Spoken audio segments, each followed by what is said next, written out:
What's up, everybody? You are back in here with the Pro Football Pod. You've got Hulk, you've got Coach. Say what's up, Coach. What's up? Austin, say what's up, Austin. What's up? We got you guys today. Today, we're skipping over quarterbacks because we want to dive into what we think is the deepest position in a long time for the NFL draft this year, and that's the running back position. We're all really excited to really get in here, but first order of business, y'all need to hit the subscribe button down below for us. 500 subscribers. For every 500 subscriber benchmark, we're giving away a jersey to one of you lucky viewers. Pick a jersey. We don't care. We'll figure it out. We'll get it for you. Let's go ahead and, before we get into this for the people, Ben Johnson to the Chicago Bears. What do you guys think? First, not what this is going to do for Chicago, but what is this going to do for Caleb? I mean, look at Jared Goff with Sean McVay. All those years that he had Sean McVay, and he was still considered the quarterback that after 15 seconds into the play clock, or when there was 15 seconds left, and Sean McVay wasn't in his ears, he was useless. Like, he was only considered to be a guy that he could be told exactly what to do, and he could execute it. But once it was on him, there was no depth, no personnel changes, no changing of anything that was useful. And then after 3 or 4 years with Ben Johnson, this guy's considered an elite quarterback. He's paid at the top of the position without overpaying him, and I think that's what we can expect from Caleb. Like, he's going to take an immediate step with all the pieces that offense has, on top of like him being able to take a step personally. I think it depends on how they draft. They definitely need to build up them trenches on the offensive line. Their defense is set, but they're in a good position where they just need to get some big men there, and they already have weapons. Like, what more do you need there? Yeah, they're literally just going to be stacking on. My one thing with going from Jared Goff to Caleb is very different play styles.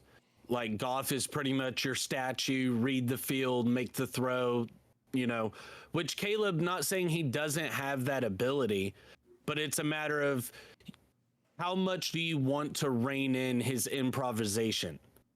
So that to me is going to be how do him and Ben. Now, Ben Johnson was Caleb's number one choice. He said it on the St. Brown Brothers podcast. Yep. Ben Johnson was his number one choice. So I don't see any pushback from him. Like, hey, I'm your ball of clay. Mold me how you need to. Exactly. So yeah, I mean, I don't know. For me, I just think it's one of those to where you're hoping it's going to give Chicago that boost, but it's also first-time head coach. Like, yeah, he's the offensive-minded guy, but it's a matter of how's he going to build this team. Us as Dolphins fans, it was awesome. It can be awesome at times, but other times it can really bite you if they don't have that experience. Josh McDaniels is a great thing to look at. He was a prolific offensive coordinator. He's had 2 opportunities to be a head coach. Both of them were massive failures. So that's totally an option. People have been coveting Ben Johnson for the last 2 seasons, coveting him. So I think Chicago got a slam dunk with It's that disrespectful to talk about Caleb Williams and not talk about Jaden Daniels. I mean, if you are a longtime listener to the podcast, all 3 of us had Jaden Daniels as our number 1 quarterback. Jaden Daniels is going to get Cliff Kingsbury another head coaching job. Hell yeah. Yes. Hell yeah. He I don't turned think his this whole life year, around. though. No, I think he'll stay another year. Yeah. It won't happen this year, but that way I just wanted to give my flowers to Jaden, like, hats off to you. Oh, dude, he balled. And for me, with just touching on Cliff before we go ahead and dive into the running backs, with Cliff, I think next offseason, it's going to almost be the Ben Johnson treatment. However, he has been a head coach before. Yeah. So he does have that experience of knowing what went wrong, what could I have done differently. I think Brian Flores, he's gotten interviews, and Flores still may yet get hired this offseason. But I think next offseason you could see Brian Flores as well coming back into that mold, having that experience. So we're going to go ahead, dive into these running backs, hit that subscribe button for us down below. 10 through 6. Let's start with you, Coach. Who's your number 10 through 6? So I got Brashard Smith from SMU. I got DJ Gideons, Devin Neal, Cam Scatabo, which might be a little bit lower than you guys have him on your list. I know he's been pretty highly regarded. And then Dylan Sampson, who I know Austin's going to have a lot higher on his list. How do you know that? He's just everything that you want in a running back. Like, I love that, man. Speed. I know, bro. I know. He's got the speed, but he lacks some other things. But I'll let you guys do your list before we dive deep.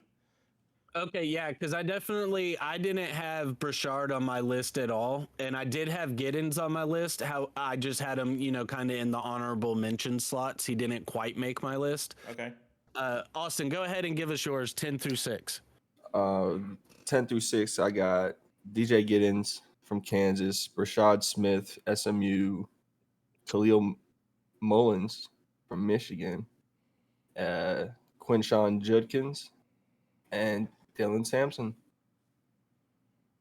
Really? You have him at 6? Okay. Yeah. I ended up being higher on Dylan Sampson than both of you guys. That actually surprises me. Let's hear your... Yeah, go ahead and give you mine. I got Devin Neal, Kansas at number 10, Damian Martinez, Miami at number 9, Khalil Mullings, Michigan at number 8, Quinshon Judkins, Ohio State at number 7, Travion Henderson, Ohio State, number 6. So I'm really high on both of the Ohio State guys. I won't give away where I have Travion. Rightfully so. Dude, Travion looks like the real deal. For me, the reason that Devin Neal and Brashard Smith are as low on my list, but still making it, is they have some very smooth running, very quick feet. They're a little bit undersized. And if they were as fast or as smooth as Sampson, then they'd be a little bit higher on my list. But like Sampson's kind of like the highest that I want to go with an undersized back. But it's also like the hands. I think for Brashard Smith, he has elite hands. Like, he is a route runner. He absolutely can do everything you need from the running back position out of the backfield. A little bit of Alvin Kamara action. And that's what I think that we're going to see. Whoa, and Alvin, we're holding the Alvin Kamara comparison. I'm not saying that he's Alvin Kamara. Okay. I'm just saying that I think that's the type of player that he is. He's going to be more out of the backfield than like a pure runner. He's definitely going to be a role player at first. He's not going to just take away someone's job, but I do like a lot of what I see from Brashard. Yeah. I love Devin Neal. Like, I wanted to put him higher on my list. I wanted to put him like 2. I just couldn't because of, the other guys that I do have above, just their projections going forward. But man, like, his production throughout his whole career at Kansas for me is one of those things to where even if his play style doesn't necessarily translate to the NFL right off the bat, for me, it's that production always translates in some fashion. He might not come in and be an RB1 for a team, but as a 4th or maybe 5th round draft pick, he comes in a solid system, an RB2. Like, I could see Devin Neal playing for the Ravens, backing up Derrick Henry, and Justice Hill is who else they have back there. Keaton Mitchell, we didn't get to see much this year like we wanted to. So it's things like that. I really wanted to put Devin Neal higher. We'll get into, let's go ahead because I'll say it now. You both had Dylan Sampson in your 10 through 6. I have Dylan Sampson at 3. Dylan Sampson is my Alvin Kamara comparison. Really? Also, both played at Tennessee. Also, both wore number 6 at Tennessee. So those comparisons are there as well. But it's Dylan Sampson's all-around game, and you were talking about smooth and fluidity with his running movements. Like, that's Dylan Sampson for me. Like, he literally looks like a blade going through water. For me, it's just, if Ashton Gianti wasn't in here and who I have at my number 2 wasn't breathing, Dylan Sampson could have been an easy number 1 for me. I think Dylan Sampson's going to be an absolute home run. It's the size for me. 201 pounds. Size doesn't bother me. Devon Achane's an absolute stud. He's also a track star. I don't know if we're going to see that from Dylan Sampson. He definitely has breakaway speed. He's a bigger back. He's got 4.4 speed. He's a bigger back. I could see Dylan Sampson. I guarantee coming out of the combine, he pops off with 4.4 speed. The reason Dylan Sampson sunk to number 6 for me is because of his size. Yeah. He's bigger 5'11", than 201. the rest of the backs. There's nothing wrong with that size. There's nothing wrong with it. It's just like it is what it is. Like it's so hard to rank these guys, but like he falls there for me. Like let's give our top 5, and I think that'll answer the question for me on why I have him at 6.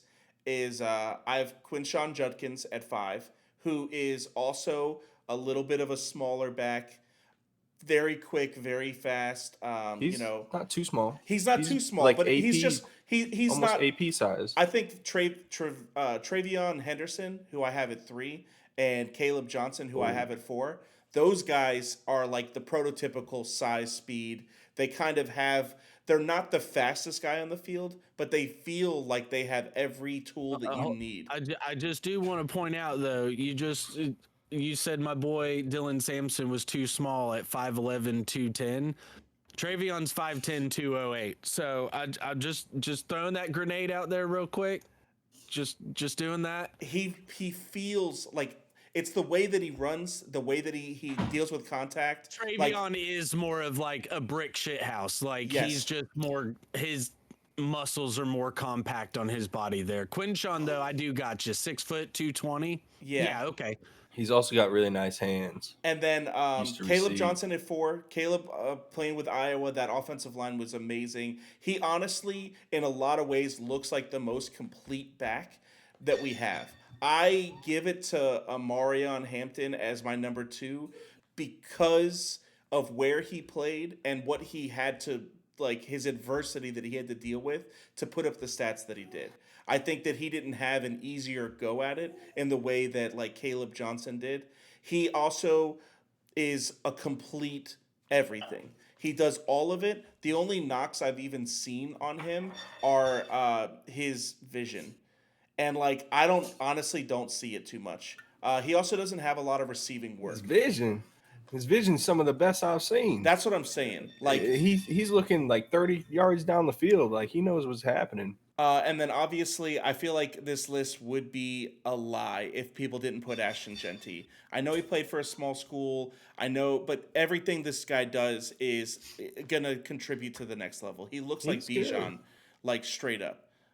That's what I see. Like that's my comp for him. A bulky Bijan. Oh, I mean, not too much bulky. Like he's stiff, bro. He's bulky and he's like 5'9", 215. He glides. He moves. 5'9", 215. But he's stocky. He's for sure stocky. Yeah, I mean, I like the Bijan comp. I do. I like the Bijan. I don't think he's near as like fast or necessarily as shifty as Bijan. I think he's got more behind the shoulders. He just knows how to shred tackles. But I do like the Bijan comp there. So Austin, who's your 5 through 1? So I got Devin Neal at 5 out of Kansas. Yeah. Scatterboo, Arizona State. Caleb Johnson at 3, Ashton Jeanty at 2, and Omarion Hampton at 1. Okay. When y'all see me next year, Omarion Hampton is different, bro. He is. I agree completely. The size, I just think that his size, like over, 10 years. He's 6'1", 220. Playing like he's gonna last longer. Like he's just. I love his vision. I love everything about him. It's like a 1A 1B situation, but like I just like Omarion. His size with his just overall athletic ability, like guys his size should not be able to move like him. And for me, like I'll just go ahead. My 5 through 1, I have Omarion at 4. And I have him at 4 just because not necessarily I would not be shocked to see him come out and be the number 1 running back out of this class 4 years down the road. But for me, playing at North Carolina, the ACC is not necessarily the best competition, especially when it comes to running the ball, like it is with the Big Ten or the SEC. And going with that on top of that as well is like, okay, you see that he's all North Carolina has to work with, but then it's also, okay, if you're not getting fed touches, what do you look like then in an offense with limited touches? And I know that's stupid to say because it's like, okay, well, they're still going to be productive. But at number 5, I had Cam Scatterboo. Number 3, I said Dylan Sampson. I have Caleb Johnson at number 2 and Ashton GNT at number 1. I love Caleb Johnson. Caleb might be the one. He's the dark horse that might be. I went back and forth on putting Caleb number 1. I just couldn't put him over Ashton with just Ashton's absolute insane production this year. But everything about Caleb Johnson to me just screams like I'm an NFL running back. Literally everything. I loved Braylon Allen too. I loved Braylon Allen coming out, and to me, Caleb Johnson is Braylon Allen but better. Yep. The only reason I put Travion Henderson over Caleb Johnson was the receiving work. And it's not that Caleb Johnson doesn't have any, but Travion looked like he wasn't asked to. Yeah, they were just, hey, here's the ball, take it. Exactly. So I feel like it's not a knock on him because he is a phenomenal runner. Like I said, he might be the most complete running back in the draft class. Like just like what you're asking a running back to do. He does need to get better in pass pro. Like he with his size at 6 foot 225, like you should be an absolute monster in pass pro. Like just throwing a shoulder into a guy. And there's just times where it's not that he can't. I think he just doesn't recognize it like he should. But then again, that's a product of Iowa's offense. Like you're not really trying to key in on too many pass things because you're running the ball 30 times a game. So, Austin, your team is very heavily going to be looking for a running back this year. I'm literally okay with anybody. Just get 2 of these guys. So, please. Question for you, though. Let's say you guys are picking at your draft's position, and Ashton Genty's still there, and you have a team that's willing to come up to get Ashton Genty from you, and you have to fall back like 7, 8, 9, 10 spots, and you know that Caleb Johnson's still going to be there for you, or Omarion Hampton is still going to be there for you. Are you happy with that? Are you actually looking forward to that? Or would you prefer that you guys just took Ashton Genty as soon as he's available for you? I mean, it's a gamble if we're going to do that. It's like Ashton Genty's a Texas running back. Bring him home, type situation. It's going to bring money in. That's going to sell tickets. So that's the smart play to do, is bring Ashton in. But if I had the pick, I would not mind trading back and getting value and then getting Omarion Hampton or Caleb Johnson. Very okay with that. And that's where in our mock draft, it was, hey, you got to take Ashton here. Like you have to. But what you're saying realistically, where the Cowboys pick at 44 and again at 76, you absolutely in range for Caleb Johnson, Dylan Sampson, Omarion Hampton, Cam Scatterboo, Travion Henderson, Ohio State running backs.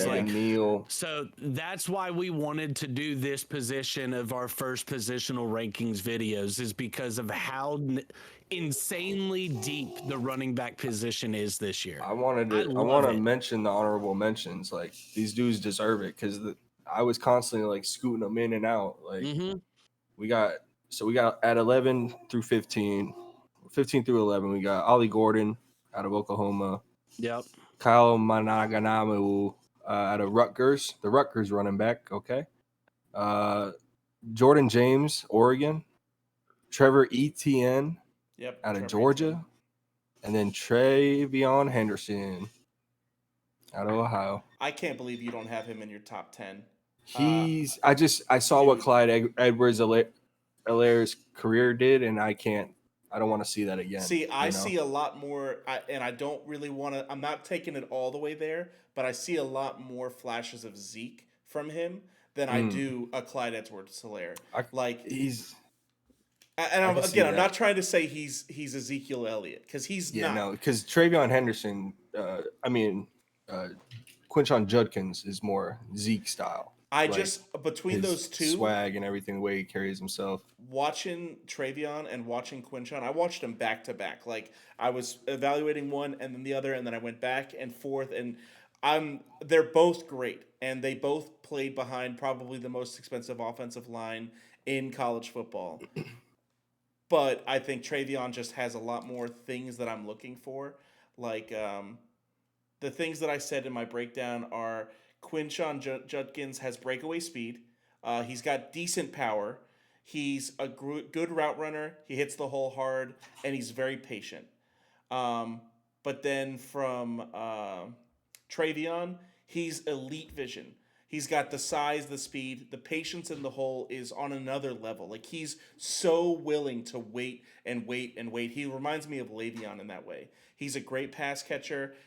Looks like he's good in pass pro. Like, watching this dude in a couple of like scenarios, he's already ready to be a 3-down back.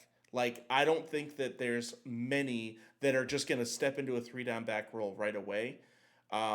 This past year, the only one was Bucky Irving.